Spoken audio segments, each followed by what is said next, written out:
അമൃത് മീഡിയയുടെ പുതിയൊരു വീഡിയോയിലേക്ക് എല്ലാവർക്കും സ്വാഗതം. എല്ലാവരും ശ്രദ്ധിച്ചിരിക്കേണ്ട വളരെ പ്രധാനപ്പെട്ട കുറച്ച് അറിയിപ്പുകളാണ് ഈ ഒരു വീഡിയോ വഴി നിങ്ങളുമായി ഷെയർ ചെയ്യുന്നത്. ഏറ്റവും ആദ്യത്തെ പ്രധാനപ്പെട്ട അറിയിപ്പ്, നമ്മുടെ സംസ്ഥാനത്തെ ക്ഷേമ പെൻഷൻ തുക 1600 രൂപ കൈകളിൽ സ്വീകരിക്കുന്ന നിരവധി ഗുണഭോക്താക്കളുണ്ട്. അവർക്ക് വേണ്ടി ധനവകുപ്പിന്റെ ഭാഗത്ത് നിന്ന് ഏറ്റവും പ്രധാനപ്പെട്ട കുറച്ച് അറിയിപ്പ് വരികയാണ്. അതായത് നമുക്ക് ഈ ഒരു സാഹചര്യത്തിൽ സഹകരണ സംഘങ്ങളിൽ നിന്നും എത്തുന്ന തുക ജീവനക്കാർ കൈമാറുന്ന സമയത്ത് അവർക്ക് നമ്മൾ എന്തെങ്കിലും ഫീസ് കൊടുക്കേണ്ടതുണ്ടോ? അപ്പോൾ എല്ലാവരും ആദ്യം തന്നെ ഈ ഒരു വീഡിയോ ലൈക്ക് ചെയ്തു വെക്കുക. എങ്കിൽ കൂടുതൽ ആളുകളിലേക്ക് ഈ ഒരു വീഡിയോ എത്തിച്ചേരുന്നതായിരിക്കും. ചാനൽ ഇതുവരെ സബ്സ്ക്രൈബ് ചെയ്യാനും ആ ബെൽ നോട്ടിഫിക്കേഷനിൽ ഓൾ എന്ന ഓപ്ഷൻ എനേബിൾ ചെയ്യുവാനും മറക്കരുത്. അവർക്ക് എന്തെങ്കിലും തുക നമ്മുടെ പെൻഷൻ തുകയിൽ നിന്നോ അല്ലെങ്കിൽ നമ്മുടെ കൈകളിൽ നിന്നോ കൊടുക്കേണ്ടതുണ്ടോ എന്ന് കൃത്യമായിട്ടൊരു വ്യക്തത ഇപ്പോൾ ധനവകുപ്പിന്റെ ഭാഗത്തു നിന്ന് അറിയിക്കുകയാണ്.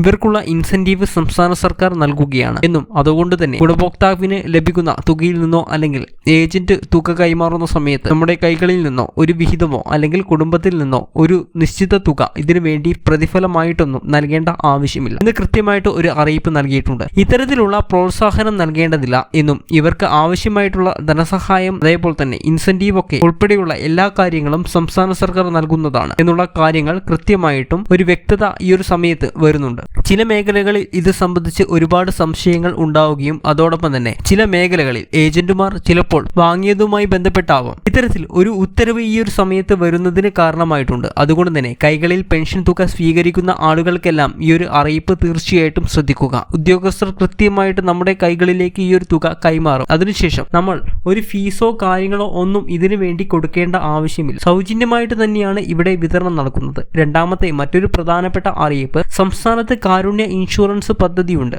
ആരോഗ്യ സുരക്ഷാ പദ്ധതി വഴി നമുക്ക് ലഭിക്കുന്നത് 5 ലക്ഷം രൂപ വരെയുള്ള സഹായമാണ്. തിരഞ്ഞെടുക്കപ്പെട്ട റേഷൻ കാർഡ് ഉടമകൾക്കാണ് കുടുംബത്തിലെ അംഗങ്ങൾക്കെല്ലാം ഈ സൗജന്യ ചികിത്സ ഉറപ്പുവരുത്തിയിട്ടുണ്ട്. ഇത് നമ്മുടെ ജില്ലാ ആശുപത്രികൾ അതോടൊപ്പം തന്നെ മെഡിക്കൽ കോളേജുകൾ അതോടൊപ്പം തന്നെ സർക്കാർ അംഗീകരിച്ചിട്ടുള്ള സ്വകാര്യ ആശുപത്രികളിലും ഈ ഒരു ചികിത്സ സൗകര്യങ്ങൾ ഏർപ്പെടുത്തിയിട്ടുണ്ട്. എന്നാൽ ഇതുകൂടാതെ തന്നെ കാരുണ്യ അലവൻസ് ഫണ്ട് സ്കീം നമ്മുടെ സംസ്ഥാനത്ത് നിലവിലുണ്ട്. ഇതിന്റെ തീയതികൾ നിശ്ചിത മാസങ്ങൾ തോറും അത് ദീർഘിപ്പിക്കുന്നുണ്ട്. അത് നമ്മുടെ കാരുണ്യ സുരക്ഷാ പദ്ധതിയുണ്ട്. ഇതിലൊന്നും അംഗങ്ങൾ അല്ലാത്ത APL BPL റേഷൻ കാർഡ് അംഗങ്ങൾക്ക് അതും നമുക്ക് ലഭിക്കുന്നത് നിബന്ധനകൾക്ക് വിധേയമായിട്ടാണ്. 2 ലക്ഷം രൂപ വരെയൊക്കെയാണ് ഈ ഒരു ചികിത്സ ആവശ്യമായിട്ട് ധനസഹായം ലഭിക്കുന്നത്. പ്രത്യേക സഹായമാണ് കാരുണ്യ അലവന്റ് ഫണ്ട് സ്കീം ഇപ്പോഴും നിലവിലുണ്ട് എന്ന കാര്യം പ്രത്യേകം ഓർമ്മിപ്പിക്കുന്നു. കഴിഞ്ഞ ദിവസങ്ങളിൽ ഇത് സംബന്ധിച്ച് സർക്കാർ പരസ്യങ്ങൾ പ്രസിദ്ധീകരിക്കുകയും ചെയ്തിട്ടുണ്ടായിരുന്നു. മൂന്നാമത്തെ മറ്റൊരു പ്രധാനപ്പെട്ട അറിയിപ്പ്, സംസ്ഥാനത്തെ കർഷക തൊഴിലാളി ക്ഷേമനിധി ബോർഡിലെ അംഗങ്ങൾക്കായിട്ടുള്ളവർക്ക് പ്രത്യേകം ശ്രദ്ധിക്കുക.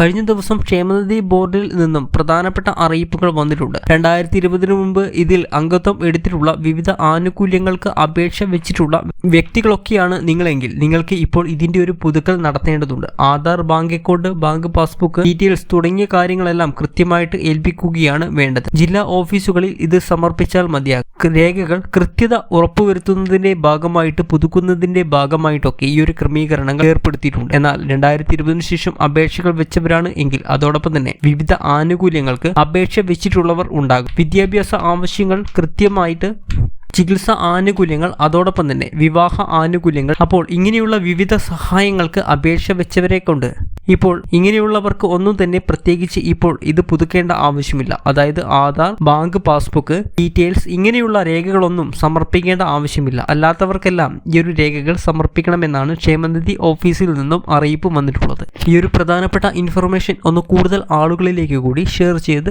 അറിയുക.